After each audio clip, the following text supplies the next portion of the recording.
Hello, everyone, and welcome to another fantastic episode of For the Fans podcast. We are here, and you know what? It's been a decent day. Not too bad. Nothing to complain about. I got a nice, tasty crumble cookie. Not a sponsor, but it's a very delicious cookie, and it's sitting on my desk, and I can't wait to bite into it. We should definitely reach out to Crumble Cookie. I mean, my Just brother saying. works for Crumble. Oh, we got an in. I Let's do I, it. I played with the I played Smash Brothers with the owner's nephew. Oh man, we totally Bruh. have an in. We have an in. Come on. Why are we not getting sponsored by Crumble? What is Because this? I don't know them that well, and I kind of beat him a lot. But he's a super cool dude. Okay. McKay knows I Well- am fairly good at Smash Brothers.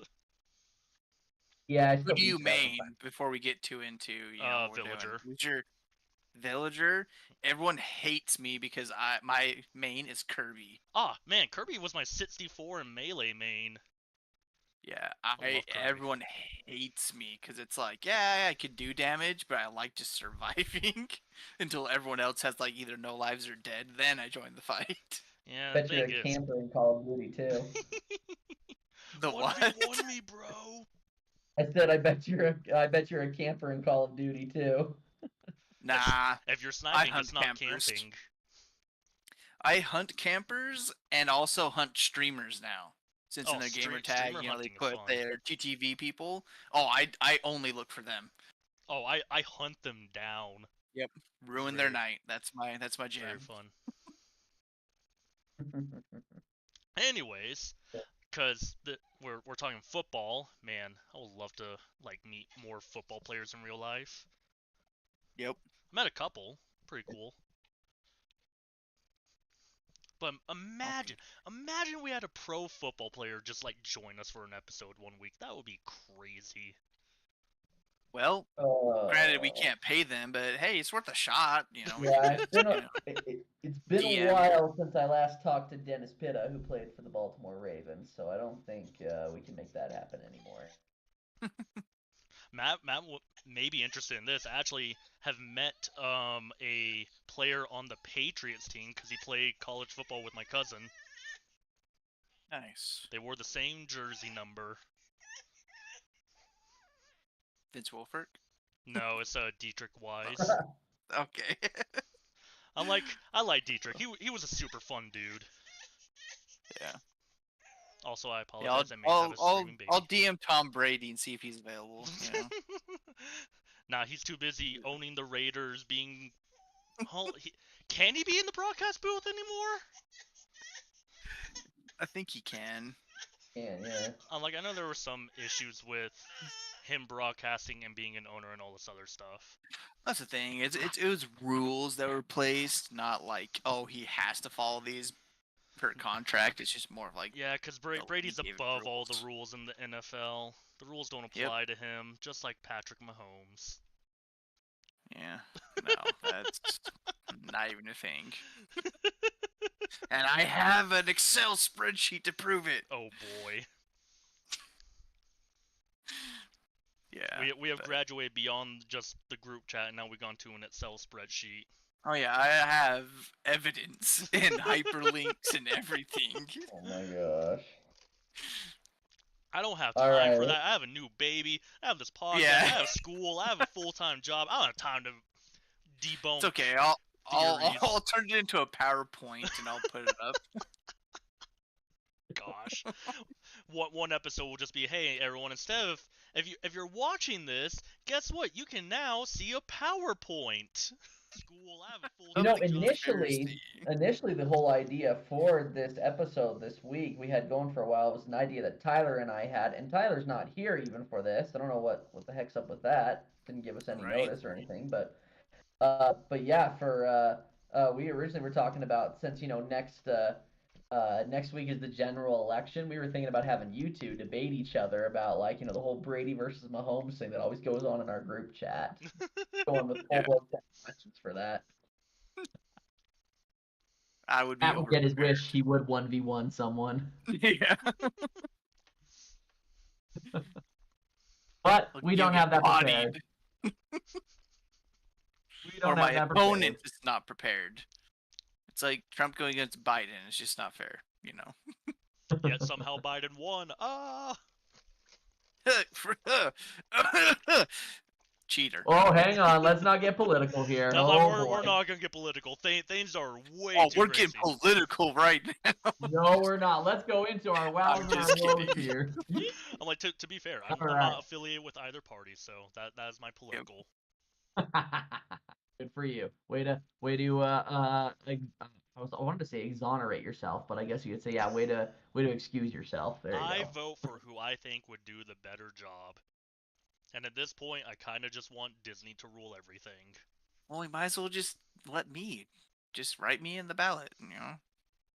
I mean, Alright. I would. if I knew you would get enough votes, I would. Dane, why don't you kick us off here with your callback to last week, I matchup was going to wise? transition by saying, all right, and my vote for the best game of the week, or a game that I wanted to talk about, ha cha cha, ha ha. Yeah.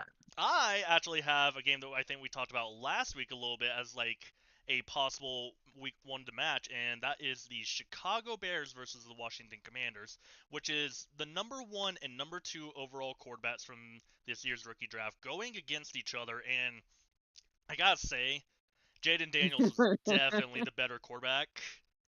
It did Yeah. end well. Man, I'm just imagining, I'm like, man, how good would the Bears be if they got Jaden Daniels instead of Caleb Williams? I mean, it might Probably be a little about bit the same. better. Yeah, I think it's probably more about the same. Maybe the only argument you could make is Jaden Daniels knows how to run, so essentially he knows how to do more with less. But I think Jaden Daniels is going to be way better than Caleb Williams in the long run, even. Yeah. But I wouldn't necessarily blame that on just pure talent alone. No. I think it's the organization. You know what I mean? I think Like it's with the coaching Commanders. and organization. He's just put in a place where it's like, okay, the Commanders generally they have gotten good quarterbacks. They just got to keep them healthy. Whereas more so for the Bears, it's just there hasn't been anything historical there that's really been that impressive. Now I will say the Bears did almost win this game, but that Hail Mary to end the game. I think if I go back to what happened in that game, you can make the argument about there at the very end with the Hail Mary that yes, absolutely I say it was luck. the DBs. Well, no, I mean the DBs could have smacked the ball down, and when yes, I say luck, I mean luck in it was hit by a defender. I say luck in this. That play could have gone either way, and it was just luck that the ball went backwards straight to a Commander's receiver. There also were multiple missed holding penalties there at the end, so and then a blindside block. But you can't throw it all on that because the thing is, the Bears should probably not have been in that situation in the first place. They played horribly there at the beginning, couldn't even get points. I mean, yes, the Commanders could only get field goals, but the Bears couldn't even get points. They had an opportunity to potentially put it away completely where the Hail Mary wouldn't have mattered, except for Caleb Williams fumbled the ball at the 1-yard line. So you know what I mean? It's just one of those things of they shouldn't have been in that position, and as a team, they still lost that game, Hail Mary or not. I don't think it was. I don't think that Hail Mary was luck. I think it was karma. Because I'm pretty sure you guys have seen, the video of the safety chirping at the fans and screaming at him as the play's going behind him. It's like, oh, you 100%. And then he was also the one that tipped the ball too. So it was just like, yeah, exactly. That's called karma. You should keep your head in the game. Yeah, no kidding. So play until the game is over. Right. Yeah, no kidding. Run your mouth. Yeah, especially to that level. I want the Bears to do well so bad. It's one of those things I mean, I definitely do too, but I also there's just too many mistakes. And I mean that loss was such a typical Bears way to lose. You know what I mean? Whether it's the double doink or it's when was it? It was in the 2018 season, the good season that the Bears had, where we almost were able to tie the game against the Patriots, and then we didn't. We were just barely pushed outside of crossing the goal line. And let's see, there was another game I was thinking of. Oh, the game last year with the Hail Mary against the Browns, but Darnell Mooney couldn't hold on to the ball, and it was intercepted at the very end because it was popped up to a Browns defender. This is just another typical case of that. So, I mean, it's It's how it is with the Bears, and they need to get better and pivot from that, and definitely I think for like Tyreek Stevenson, any of the other DBs, they got to learn. They got to learn first and foremost. Don't chirp with the fans. It's not over until we hit 0-0, and also the ball down when it gets thrown that way. Don't try and pick it. Bat the ball down. Yeah. I mean, we've also seen cases in the past where players would try to bat the ball down and it would still get caught. It's such a complicated thing. I think it's better to go for the interception if you are confident that it is not going to tip off your fingertips and it's hitting basically straight in your head or straight into your hands. If not, knock that ball away as hard as you can, as far away from people as you can. And I think that is kind of, and this is again kind of goes more to your like sensory awareness as a player, which the Bears DBs didn't have because again, one of them was chirping with fans, not even paying attention when the play starts or anything like that. But if you've been watching, the ball's coming down here, but we've got a bunch of receivers waiting to pick it off if it gets tipped from behind us. There was really no one in front. So if it did come down, they would have realized, hey, we've got a whole mess of bodies here that are Bears. One of us should just smack it down, and that's the end of the game. Yeah. Especially if it's just knock it down in front of you, because too many people there is not going to get into the end zone most likely. Well, the thing that I've always seen, it's like whenever it's a Hail Mary, when everyone just starts bodying each other as the ball come in, they're not going to call a passing interference. Right. Plus, it would be pointless because it's like it's game over. Like the clock ran down to 0 before you threw the ball. Most cases. So it's like, dude, just get on a body, like body people as they're going up, dude. What are they gonna do? Call passing interference on the whole group? Like, just do. Well, they weren't calling any penalties there at the end anyway, like we talked about. Right? Yeah, you might as well just body someone, make sure they don't catch the ball. But again, lack of focus, lack of, I guess, leadership on the coaching staff side. It was just all bad. Yeah, it was not good. I think my favorite thing that I've seen from this Hail Mary play is that a lot of people were debating between dropping all of your defenders back to guard against the Hail Mary pass, or to send more players to blitz the quarterback to give him less time to pull off the Hail Mary. Right. That's always the debate. Yeah. That was just one that I found very interesting. I'm like, that's a good point, because if you give the quarterback less time, they may not be able to get as far as they need to. Yeah. Or won't have enough time, and you can't get down there, so. Yeah, food for thought. Yeah, definitely. Yeah, Matt, why don't you carry on with our next pick here? This one I'm very excited to talk about. This one makes me chuckle. All I'm going to start with is I told you so. We have it on record. You did. And I told you, even though they're playing like crap. Record. Yeah, even though the Patriots were playing like crap this whole season, they will always beat the Jets. We are their daddies. They are our little children, no matter who is playing or not. Kind of like the Jaguars. That's just with the Colts. how it is. Yeah, just how it is. Granted, it's unfortunate that Drake May did get hurt. I kind of have mixed feelings about that. I'm like, okay, why was there more serious calls made and other things like that? No fines were put out because he was defenseless 100% and he led at the crown of his head. But, I digress, but I just think that was the only thing about the game I didn't like. Brissett, again, he's always solid. He comes in and finishes the game, wins it, It's nice to have that capable quarterback, but it does suck that we, our main guy got concussed. But, yeah. And then I was so glad Aaron Rodgers lost again. So stoked about that. Man, it makes me happy. Who is he going to blame this week? Yep, another case of karma. It's like, bro, maybe you should start looking in the mirror. Like, maybe you're the problem. Stop trying to control everything and just play the game. So, that's my 2 cents worth on that.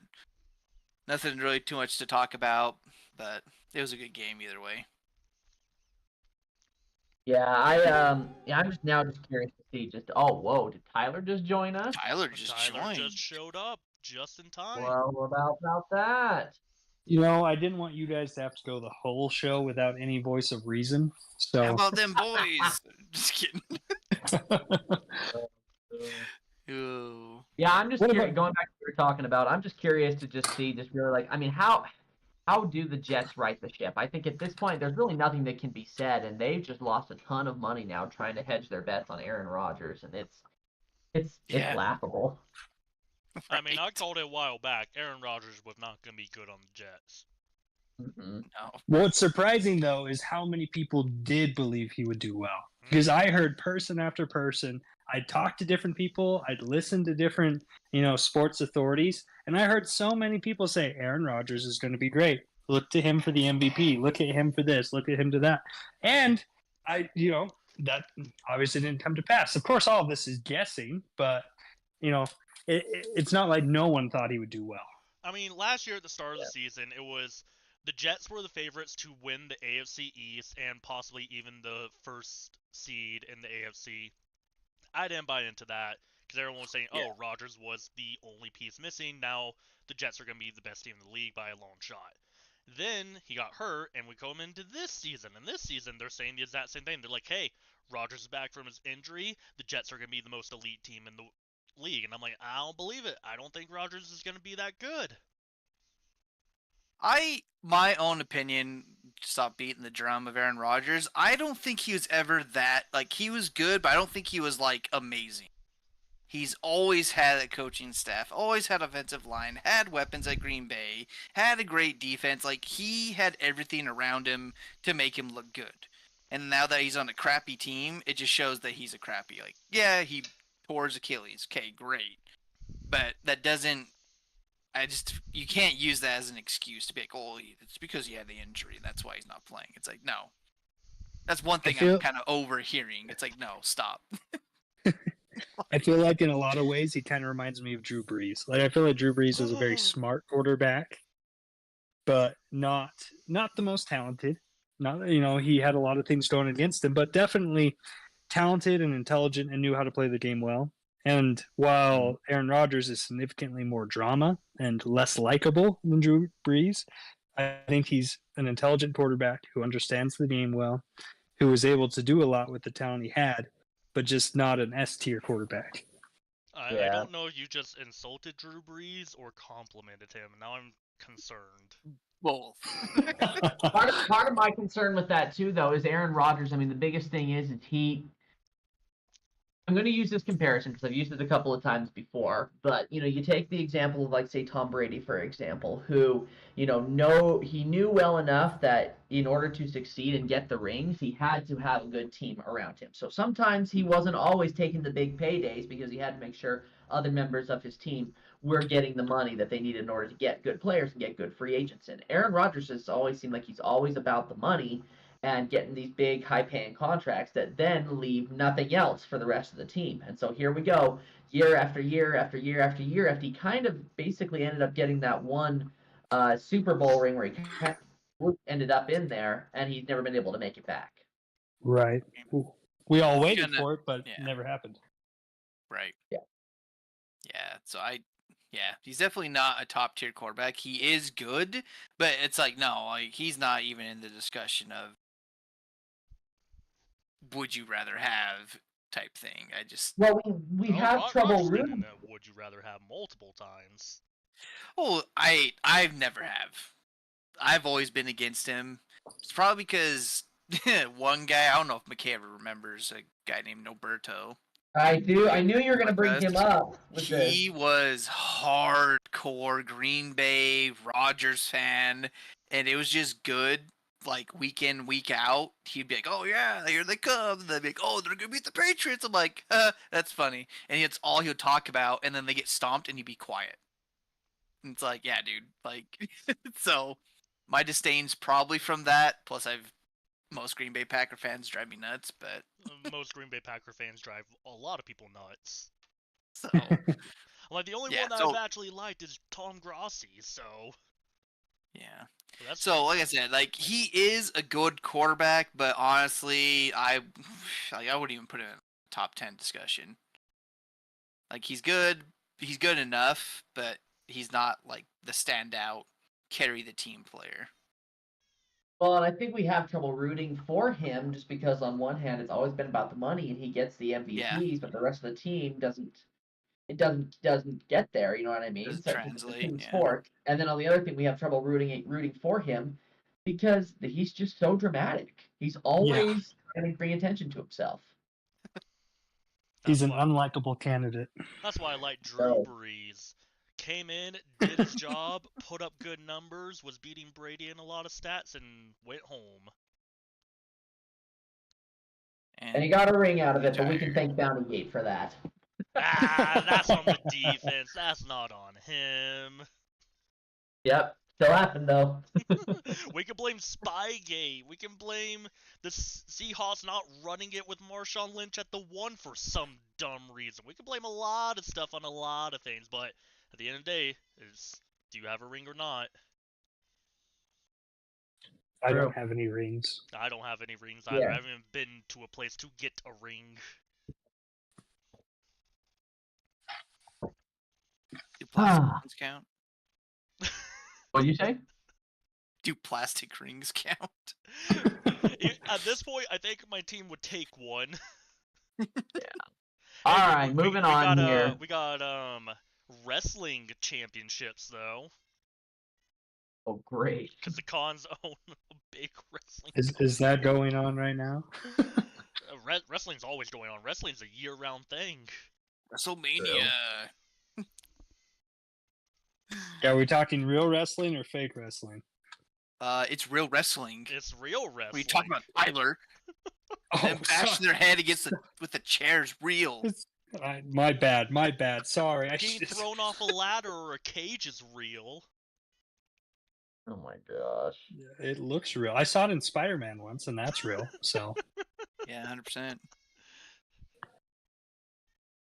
so I apologize for hopping in late, but where are we? Have we gotten through woes and? We barely We're got to currently Good on deal. that, and now that you speak of the devil, guess who's up? Hey, I am happy to step up to the plate and talk about my Minnesota Vikings and Los Angeles Rams pick for the week. You know, it's just one of those things that's was kind of a fun game. I think the Rams have shown that they're a team that can still play. I think getting back a couple weapons obviously made a big difference for them. I think that I think a lot of people are still going to question them because of their record, but I think they've played really well. I think they've got a good passing offense, a good passing defense. I think they did a fantastic job holding the Vikings, a high caliber offense, to 20 points. And I'm excited to see what the Rams will continue to do. And frankly, having, after watching the game, I think it's one of those games that could potentially go either way in the future if there was a rematch. I didn't feel like it was just a blowout, strong showing from the Rams. I felt like it was a good game. The Rams got the wind blew the Rams' way a little bit, you could say, and that put them in the lead and gave them the 10-point win. And also, Sam Darnold's face mask and his helmet about and his head about Almost spun around the other way decapitated. with no call. What? Yeah. The What? ref standing Brought right in it front of down. it. Brought about You know one who of the the- coolest things of all time. I love it. You know who the true winner of this game was? Vegas. Optometrist? Vegas. 98% of the bets were for the Vikings. No way. I mean, And doesn't I surprise me. find it a little funny with that little bit of knowledge how the face mask was even more important now. It's like, whoa, maybe they're just like, I'm blind. We're about to cash out. Right? We lose.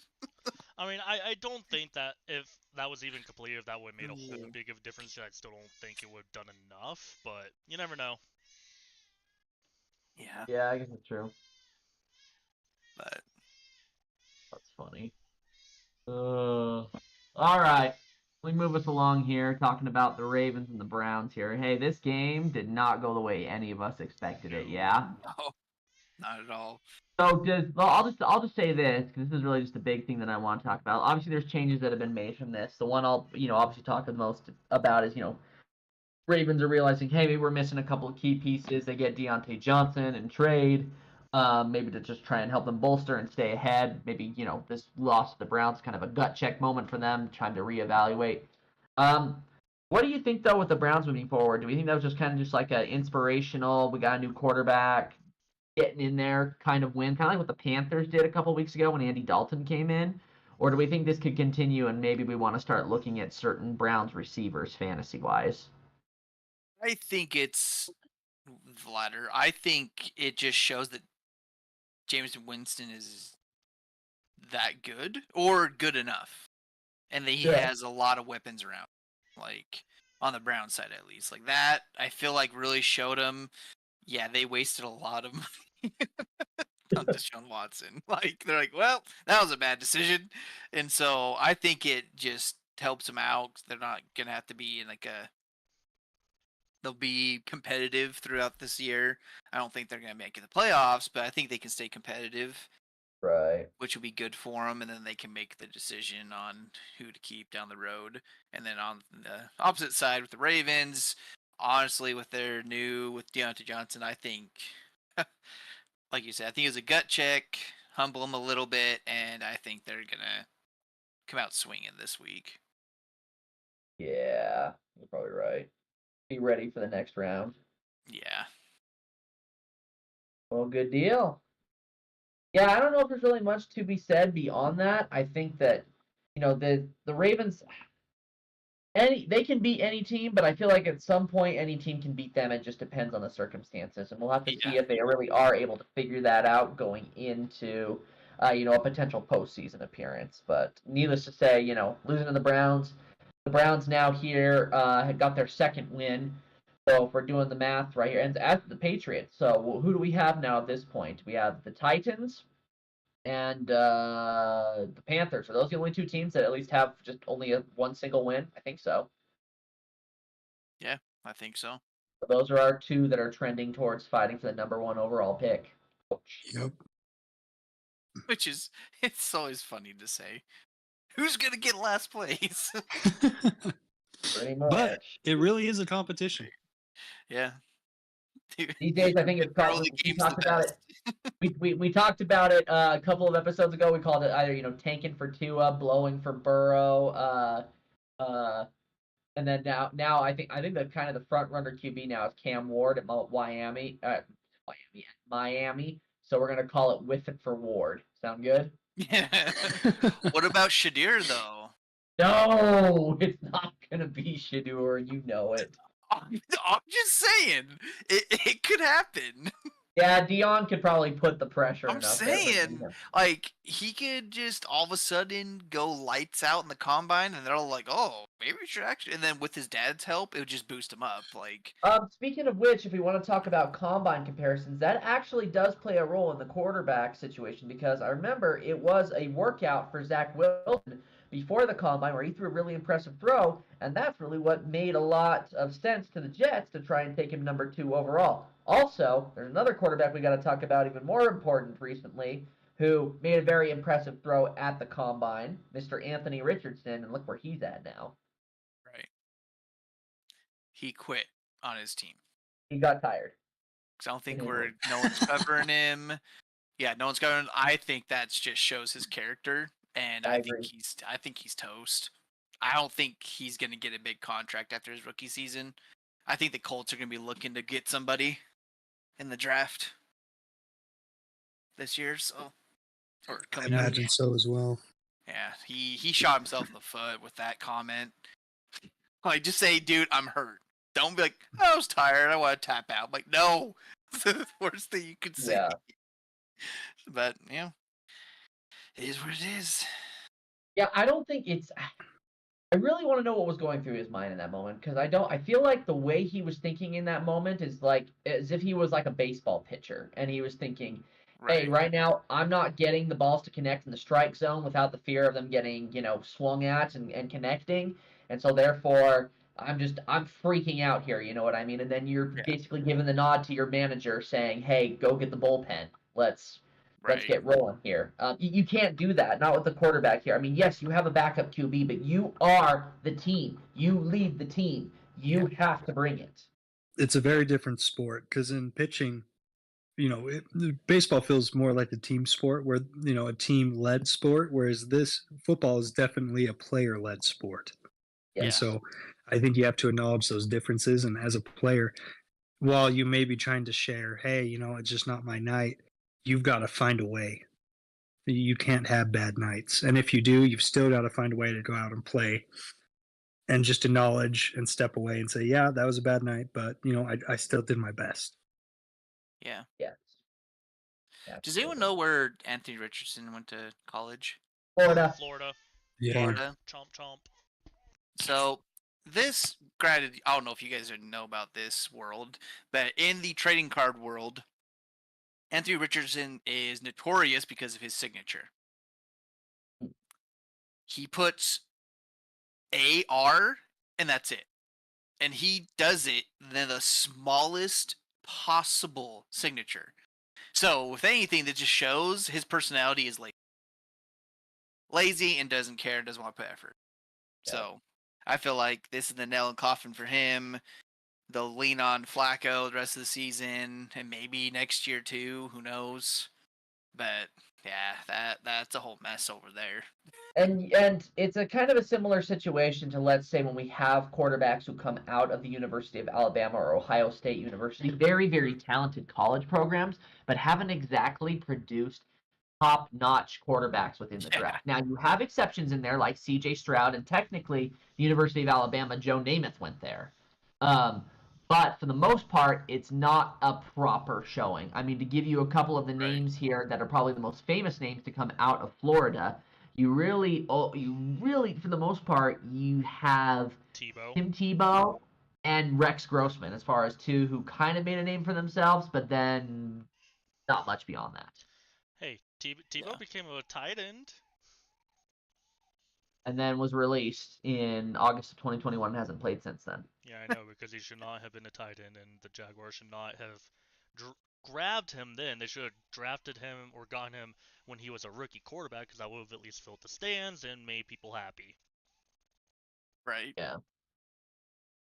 Just for reference here, Matt, Jacoby Brissett was a Florida quarterback, but he transferred to North Carolina State.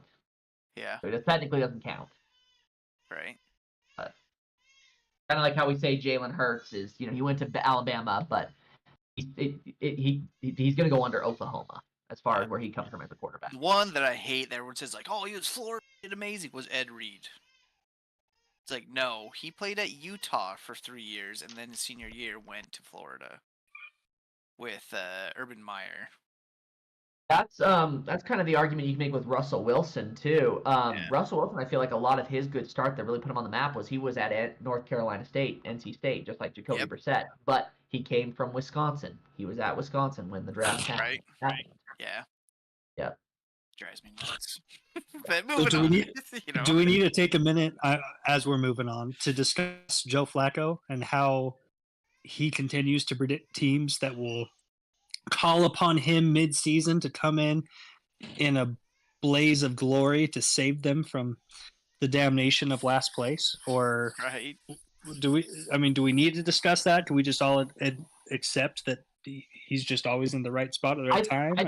I think he just knows what he's doing. You know what I mean? Yeah. I think he has a very good agent. Homie makes bank. All you NFL players that listen to this podcast, take note. Whoever Joe Flacco's using. And Kirk Cousins. Yeah. No, I'll take that. The way he's gotten paid. Yeah, right. Oh, man. Yeah, I think we can just agree. It's just, he's set up for success there. They kind of recognize where he will probably have his needs called upon. Right. Yeah. Yeah. Fair enough. I like it. Well, for a very boring week, that took 40 minutes, so. Right. That's true. Well, we did, wait for you to get on, but. You guys are so nice. It's fine. Let's breeze through our Week 9 matchups here really quickly so we have some time for some For the Fun here. Week 9, I'll go ahead and start it off. We got the Miami Bills A lot of everyone's saying it's going to be the Bills, kind of just steamrolling, but I think it's going to be a close game with the little asterisk star icon, depending on Tua, Yeah, I if was he gonna say. decides to slide or not. But I think, and actually, what's his bucket out? Do you guys know? Amari Cooper, is he still questionable or can he play? No, I think he's in. I think he's playing. Okay. Yeah, so I think just to go through the picks, I think the Bills are going to win this one. I feel like they're on their resurgence to kind of continue on to the playoffs and hopefully a Super Bowl. So Mhm. I think they'll just have more momentum than the Dolphins. They had a good game last week with Tua coming back, but I think the Bills will But have not the a great edge. game. Yeah, Yeah. it wasn't great, Yeah. but again, it wasn't that game that's like, oh, here's the momentum, let's keep going. I feel like the Bills have already passed that phase, and they're just gonna keep going. So, I'm excited for the game. It would be a fun game to watch. I've got to So- go with the Bills as well. And I got to say, at this point, does it make a whole lot of sense? I mean, we're just talking behind the scenes. Does it make a whole lot of sense other than just ruining other teams' seasons for the Dolphins to make a big push at this point? Yeah. We're halfway through. They've just been blown out of the water. I mean, you make a big push. Does it really make an impact on the rest of your Is season, it or worth do you? it? Yeah. Yeah, do you play safe ball, keep your quarterback safe, figure out how in the world to either get a new quarterback or teach your current one how to stay safe, and come back ready to play next year? Yeah. I don't know that Miami comes into this game thinking, oh, we've got to win. Now's our chance. I think it's, let's play football. Let's try hard, but let's not go crazy. Yeah. Too far Or behind. still playing spoiler. Yeah. Yeah.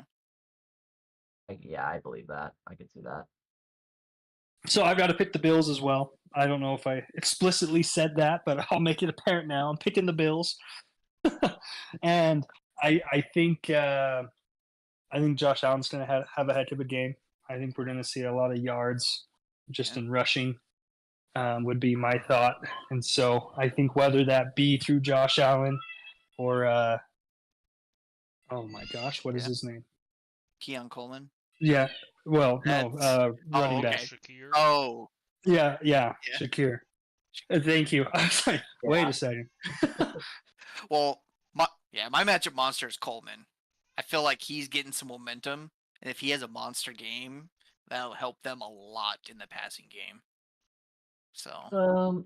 And it's the thing. I'm the only one who hasn't given my pick yet. I've got the Bills as well, obviously, but I really do still believe we're going to see a lot more of James Cook here, being able to run all over the Miami defense. I'm on the same So page I'll as throw one McKay. in there too. Yeah. Yeah. I also have the Bills. I haven't said anything. So we can all agree it's the run game. Yeah. Yeah. It will come from someone. It will Right. come from someone on the Bills team. Yeah. And I would Buffalo, just for the fans, just to let you know, Buffalo leads the conference 6-2, and right behind them is Miami at 2-5. So again, The AFC they East, want to make no a other team has push. won more than 2. Yeah, if they want to make a push, it's not gonna happen. Yeah. No kidding. All right, Shane, take us to the next one. Alrighty. I was looking through the matchups and I was like, you know what? I like a good old division rivalry matchup. So I got the LA Rams Amen. versus the Seattle Seahawks, Yeah. which I think is actually going to be a pretty good game. The Seahawks, they had their ups and they had their downs. And the Rams, they were struggling, but they got Puka back. They got Cooper. They got Kyron Williams. I feel like they're going to be able to hit their gear a little bit if they want to make a push for the playoffs. So I think this will be a very fun game to watch, and it could go either way. I think it's going to be a close, tight game. Or at least I hope it is. I hope the Seahawks show up to play. I think the I definitely think the Rams take this one, but I'm hoping it's a good game and the Seahawks actually show up and make it a good game, and it's not a repeat of last week. Yeah, that's fair. I'm gonna take the Rams. on this one here, but I do think it will be closer than we are expecting. I think these two will kind of go at it for a little bit there, as is very typical within a division rivalry game. If Right. we are picking a matchup monster here, though, I'm seeing it more coming in from the run game, just because I think there's a little bit of a fear of really how effective is the pass game against the Seahawks secondary. So give me Kyren Williams. Yeah. I love the Kyren Williams pick. I did not trade him this week. Thought about it. Good choice. Yeah. To be a little different. Oh, go ahead. Yeah. Go ahead. Oh no, I thought you made your pick already. Oh So no, go ahead. I was gonna say I'm gonna be a little weird. I'm gonna say the Seahawks just because I think Geno's playing overall pretty good ball. I feel like Matthew Stafford has struggled a little bit. Yes, I do see Puka coming back, but I think and I hope that the Seahawks defense will be up for the challenge of containing Puka and stopping Kyren Williams. Yeah. Yeah. Good pick. Geno is not great fantasy wise, but outside of that, you know what I mean? Like he can He's play consistent. decent. Yeah. Yeah. I mean, from a fantasy perspective, he's not gonna be like your first pick, but as an overall quarterback, he's able to go out there and do his job. I mean, he's kind of like a game manager. He goes out, he does his job, and he manages the game well. Plays a fairly clean game, and it's kind of what you want from a guy at times. Mm-hmm. Well, my pick, I think it's going to be the Rams. I think they'll win. And I think with a little bit more weapons, I think you're going to see Stafford come out a little bit. Okay. So Yeah. I think if they can protect him on the line, I think Stafford will have a good game. And I think he'll be the matchup monster if he can utilize Kupp and Puka Nacua and kind of just go back and forth and just wear down the defense. It'd be fun game to watch. Very fair. Well, we can move on to Bears Cardinals. That's going to be my fun pick for this week. Pretty excited about this one. I think it should be a fairly close game. I think Bears are kind of making a resurgence, and Cardinals are trying to stay kind of about where they are. In a lot of ways, it kind of feels like a mirror of the Rams-Seahawks game. You see a team that started off pretty strong, and they're trying to still prove that they're in it. And then you've got the Bears, who are seemingly kind of starting to, I would say, a little bit. Yeah, it seems like they're trying to show that they should be in this. And obviously to be determined. But I think this is a big game for both teams. Obviously, this would put the both teams up to a 5-win record, which would be exciting for both of them, and just put them over, I think, a little bit of a hump as far as games go. I think they're playing a team that has about equal strength. I don't really foresee either of these teams maybe being playoff teams or even wild card teams. Yeah. But I think this is going to be a fun game to watch. And as far as games go, I'd say this is one to take a look at because it should be good. I'm going to agree definitely with that, Tyler, with that belief as far as, they not playoff teams, not necessarily wild card teams. I think that's definitely a situation we're going to look at with both these teams for the reasons of their divisions, where if you look at the Cardinals division right now, I know we've already talked about two of those teams. There's a struggle there. There's a lot of competitive aspect between those teams, and therefore, because it's kind of on a lower, not one of them is running away with a high record, only one of them is going to come out of this with a division title and a chance of the playoffs. The other three will be left in the dust. And then that's the case for the Cardinals. And then on the other side, with the Bears, the NFC North is the strongest division in football this year. And I think it's more than likely what will happen is you run the possibility of potentially 3 of the 4 NFC North teams making the playoffs, if not 2, in which most of us have agreed it's the Lions and the Packers. Maybe the Vikings squeak in there, but we don't really have the Bears there. We have them as being the last one out in that situation. Now, could either of these teams play similar? Absolutely. Will this game be interesting? Yeah, absolutely. I think you have a situation here where the Arizona Cardinals offense is a lot more high-flying and explosive than the Bears offense is. And then on the other side, the Arizona Cardinals defense is shaky. Whereas the Chicago Bears defense, when they pay attention and they're not, fans, they're pretty good. I love that analysis. Yep. So for me in this case, it's one of those situations here where I just feel like last week I'm feeling the burn from it, where I said the Bears would beat the Commanders, and then I end up being massively proven wrong. So for that reason, I am gonna go with the Cardinals this week in this game, and I'll say that the matchup monster is James Conner. Yeah.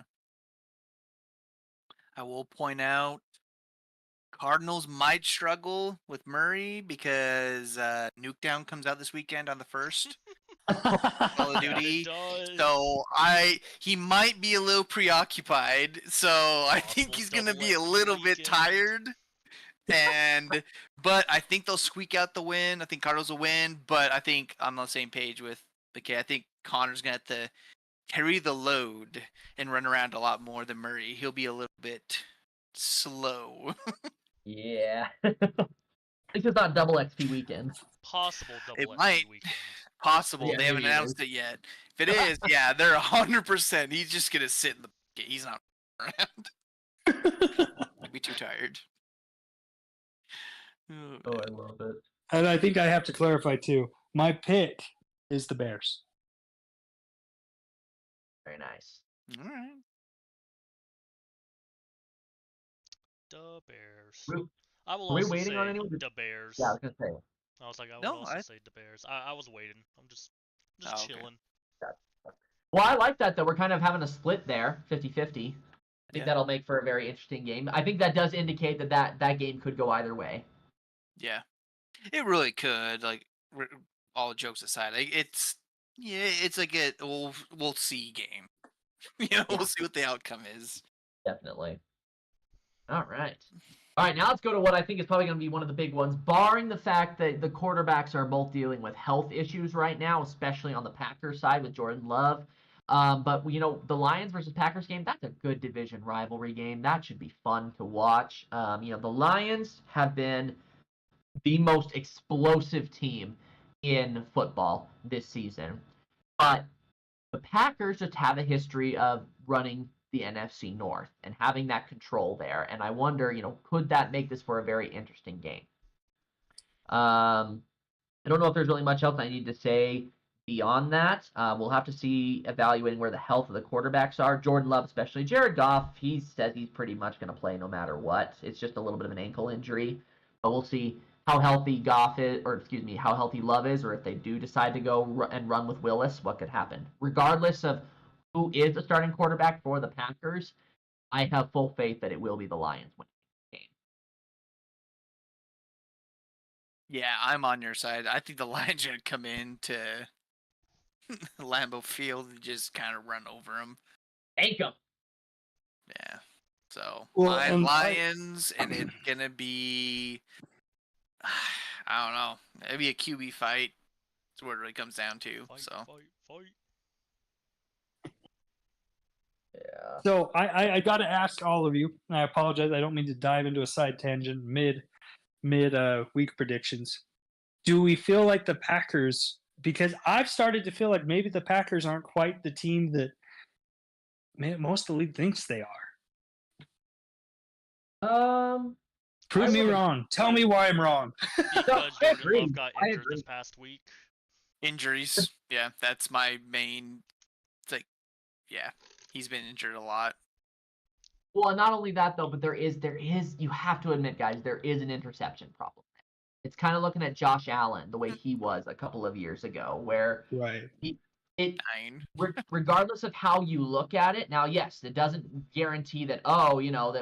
Too bad for them. That means that there's no chance of making the Super Bowl or anything like that, or making the playoffs.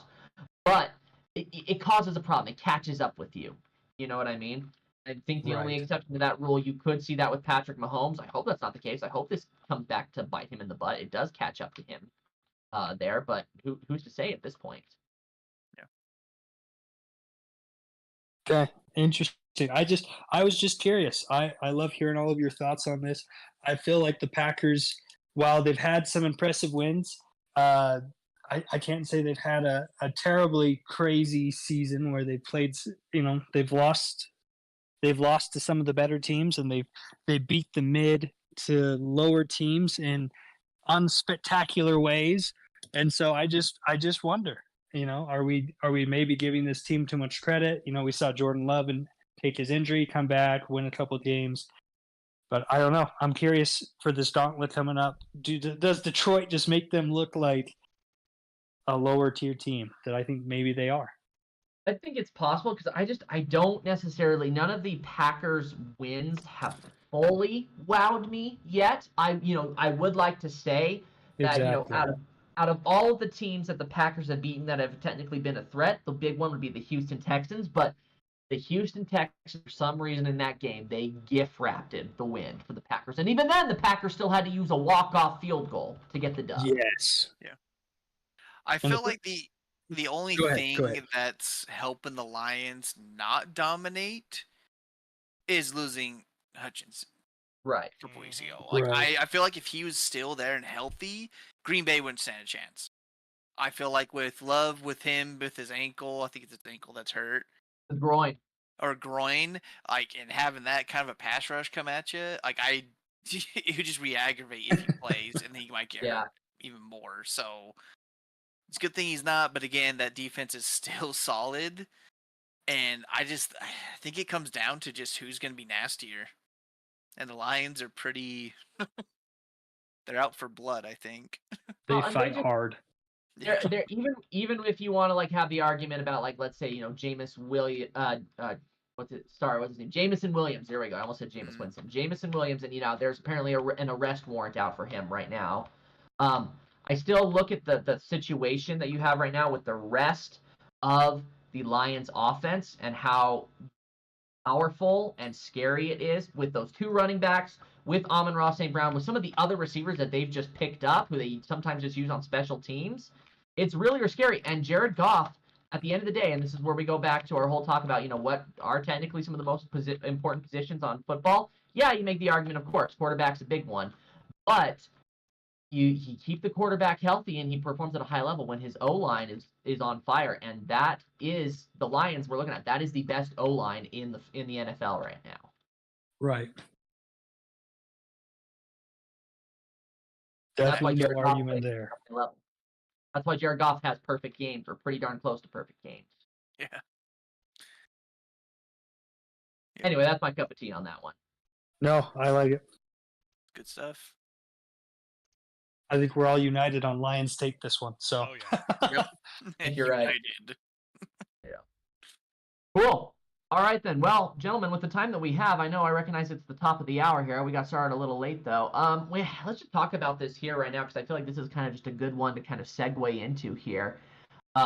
Which is, our early division predictions. You got a couple of teams, maybe one or two, in some cases three, very rarely three for some of these divisions, where so I would mostly side with two teams that have a potential of winning their division and getting a spot in the playoffs. And I just kind of want to get a feel for us here as we just consider each of these divisions, who we really do think is going to be coming out on top as that top team.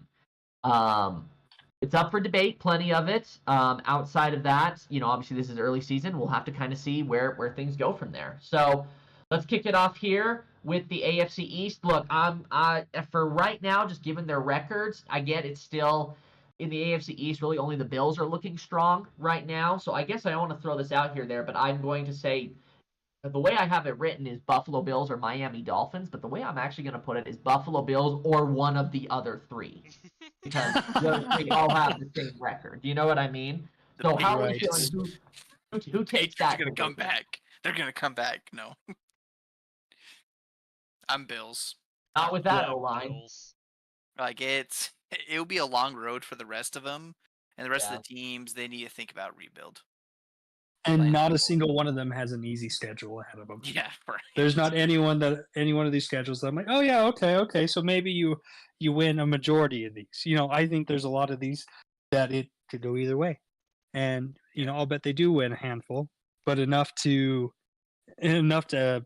move out the Bills? No. Not even close. Yeah. I think it's just too far gone in that conference. I think the Bills are comfortably ahead. Yeah, and I think they can almost settle for being a little bit more conservative with some of their approach and their plays and things along those lines, wouldn't you say? Yeah. Absolutely. Okay, well, what about the AFC North? Kind of our two front runners are the Baltimore Ravens and then the Pittsburgh Steelers, who technically still have a winning record. Although I would say that some of their schedule, as far as the teams they played, aren't overly impressive. Would we agree? Yeah. Not at all. Yeah.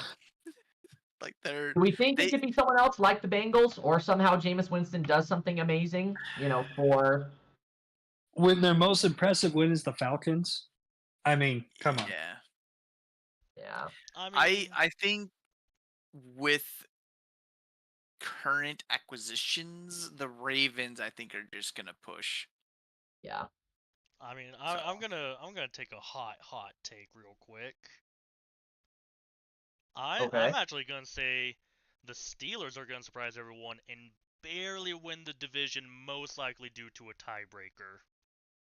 I could get down with that, but they will lose their first playoff game. Whereas the Ravens, if they're the wild card team, they will get in there. I think the Ravens, the biggest thing that they're looking forward to doing right now is staying healthy going into the postseason, because you want to know what they want in the postseason? They want a rematch with Kansas City. Yep. Yes, they do. They want a rematch for what happened last year, and they want a rematch for the just a toe was out in the season opener. Yep. Right.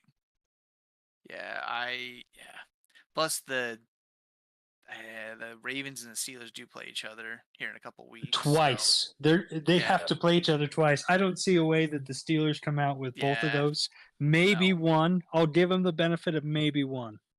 But I don't think both. Probably be the later one, just because injury monster could strike at any moment. Right. Yeah. But this one, the next couple weeks, they're definitely going to lose. And I think a lot of this will ride on the Bengals, which I realize does not have any impact too much on. I don't think the Bengals are really going to be a competitor, but as we all know, Bengals like to end their season the hottest. If they pick it up, and if they even get one of these wins against the Steelers, I think this is an easy one for the Ravens. Yeah. Mm-hmm. Yeah, makes sense. Definitely. All right, what about the AFC West? Do we think a team like, say, for example, the Denver Broncos, who have been playing pretty nice recently, or maybe even the Los Angeles Chargers, do we think one of them gets in there, or do we think at this point it will more than likely be the Kansas City Chiefs? The Chiefs, I think, win the division, and it'll be by luck if any of the teams in the AFC West squeak in through a wild card. Okay, yeah. The Chiefs just have the easiest schedules. X. I think Broncos get a wild card spot, which I would not have predicted at the beginning of the season. Yeah, no, I like. I think McKay said it or Sean said the Chiefs had the hardest part of their schedule the first. Yeah. And from here on out, there's just a possibility to even go undefeated. Yeah, like they might have a challenge this week. The Bucks could give them a run. Broncos too. And then the Bills, but after that, it's the Panthers, Raiders, Chargers, Browns, Texans, and then Steelers, and then Broncos.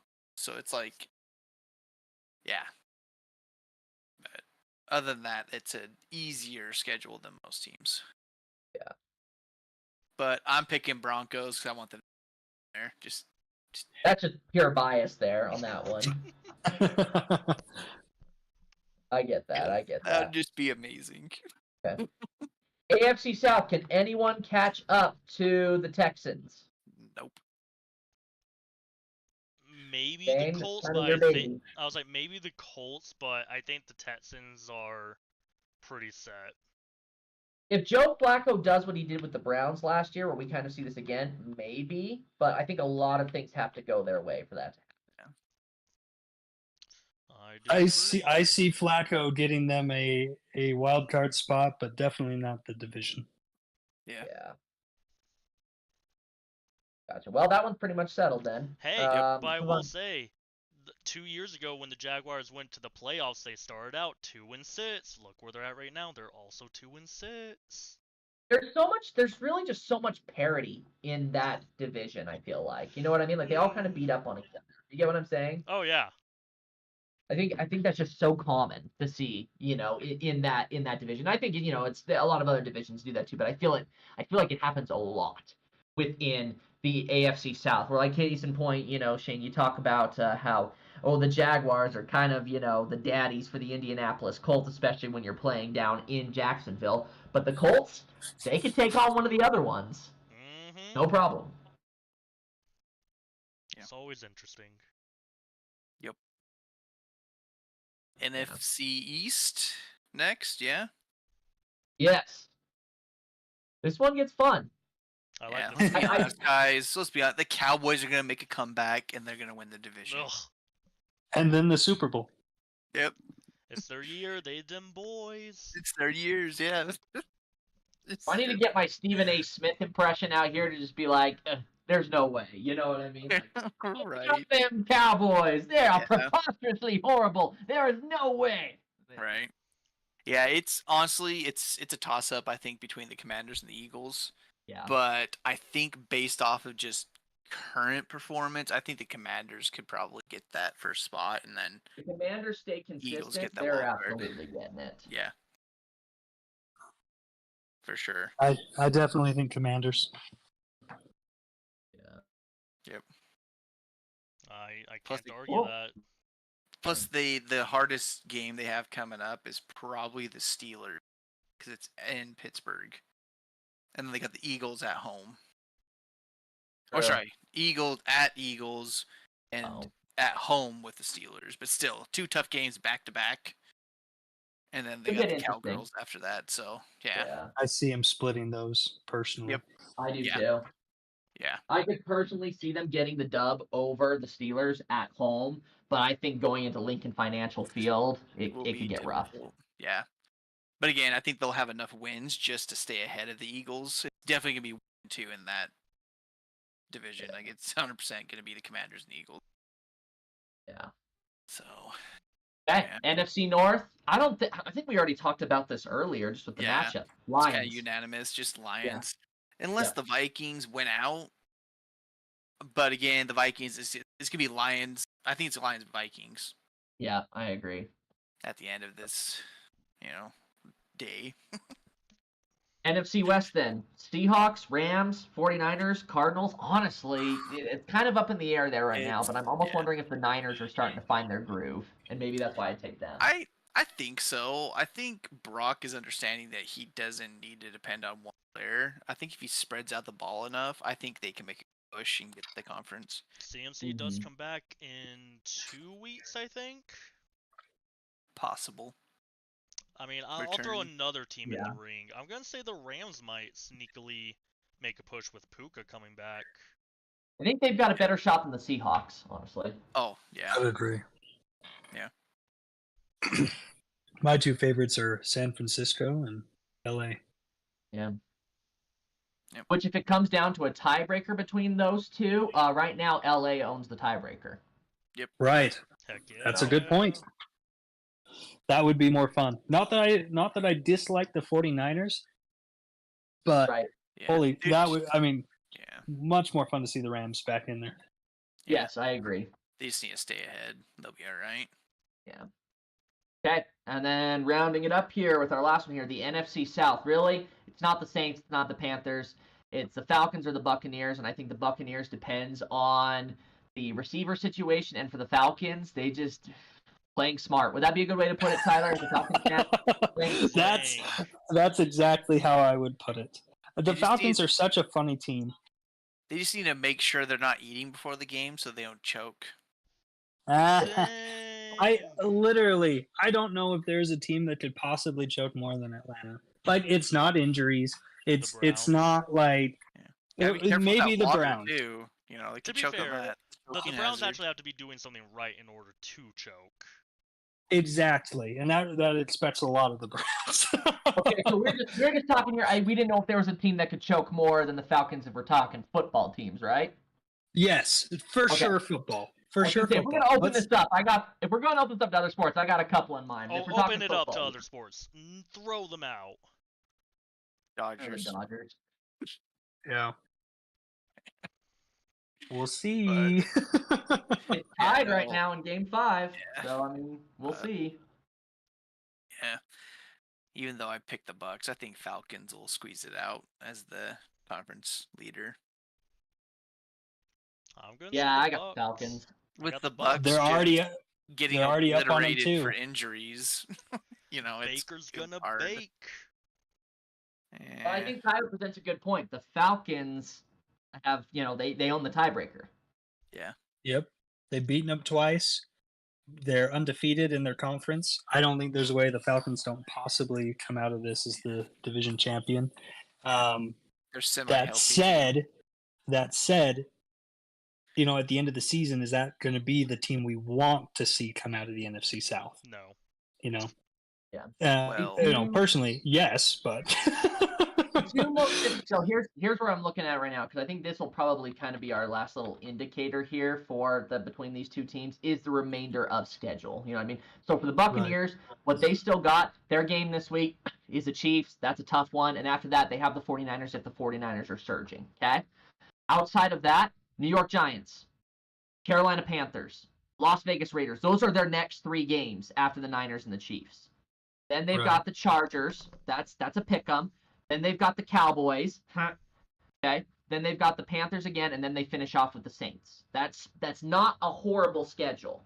Meanwhile, for the for the Falcons, you've got the Cowboys first. Then you play the Saints. Then you play the Broncos, Chargers, Vikings, Raiders, Falcons, Commanders, Panthers. Or I said Falcons. Yeah, Raiders, Giants, Giants. Commanders, Panthers. That was Giants. That's what I meant to say. I got distracted by the Falcon logo at the bottom. Okay. So you look at the remainder of the Falcons schedule, though. Broncos defense could make things interesting. Maybe the Vikings and the Commanders. And I have them losing 3 more. Yeah, and then keep I don't in mind know too, where. the Commanders. Sorry, not Shane. Tyler, keep in mind with that though, your game that you're playing against, because who are those 3 that you have them losing against? Maybe the Broncos, Vikings, and Commanders. Those 3 that I listed. Probably. Well, But I could if you also have- see them beating one of those teams and one of these other teams just randomly getting them. I look at these teams here as far as the one that kind of looks the most hot right now that the Falcons will be playing. It would be the Commanders, but I want you to keep in mind For that is sure. the second to last game for the season. A lot of the playoffs are already decided by that point. So does it matter? Right.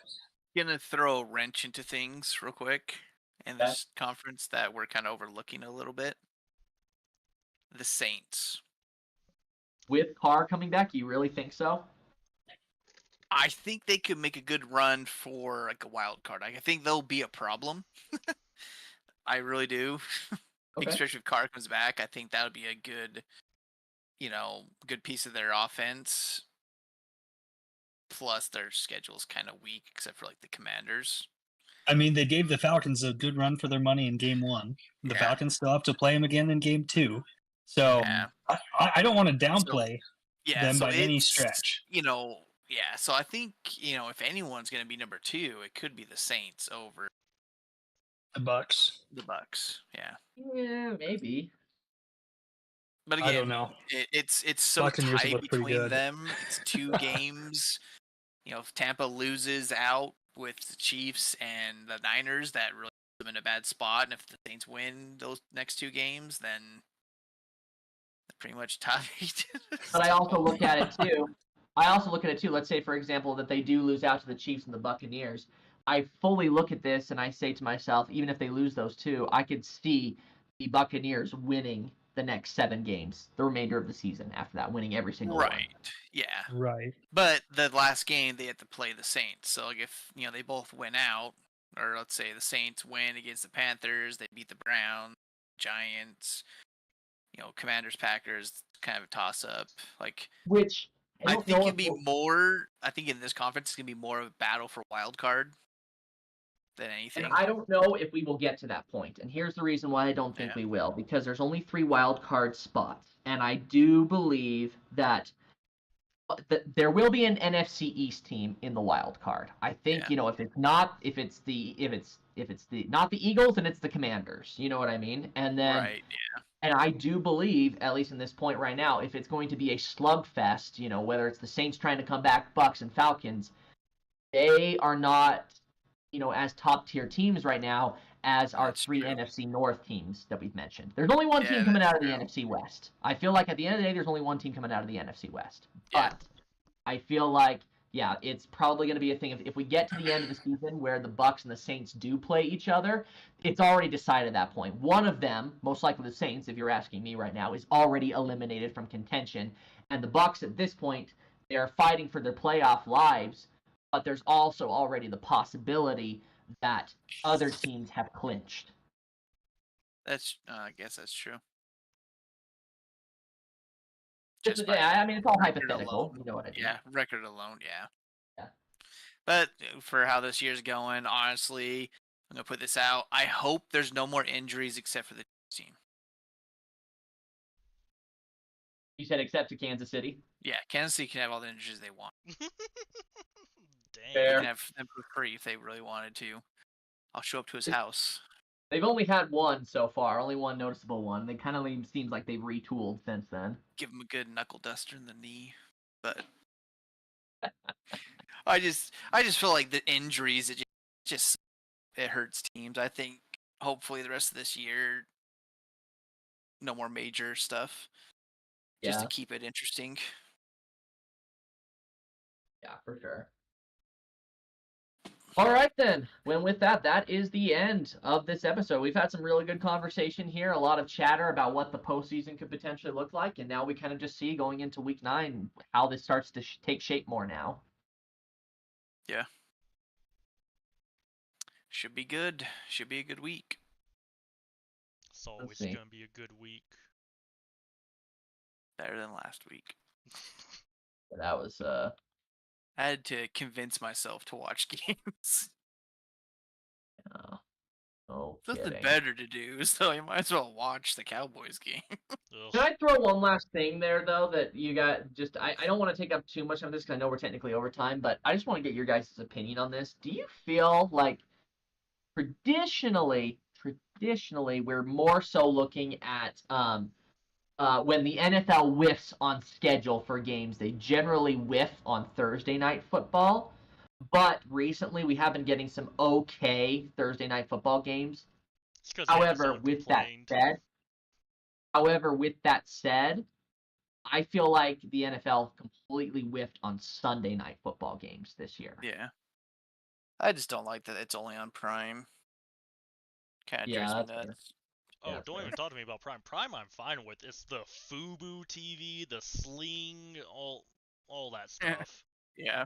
I rolled my eyes a little bit about that Chargers-Cardinals game being exclusively on ESPN+. Yeah. I mean, I have that as well because of Disney. Exactly. Yeah. I think it's a little annoying. That's all. I think that there's way too many different services that you have to watch any game. Yes. Like, I just want to be able to watch 1 to 2 very specific games. That's all I care about. Yeah. All right, that's all. That's all I really had. It's just just kind of putting a feeler out there, trying to get an idea what you guys thought. That's the end. Yeah. All right then. Yeah. With that being said, that's it for this week, and we'll see how these games go, and then we'll reconvene next week going into November. Heck yeah, November. Should be fun. November football is always pretty fun. November football is usually like when everything gets very intense and exciting. Yeah. Very much ramps up. But with that, we will see everyone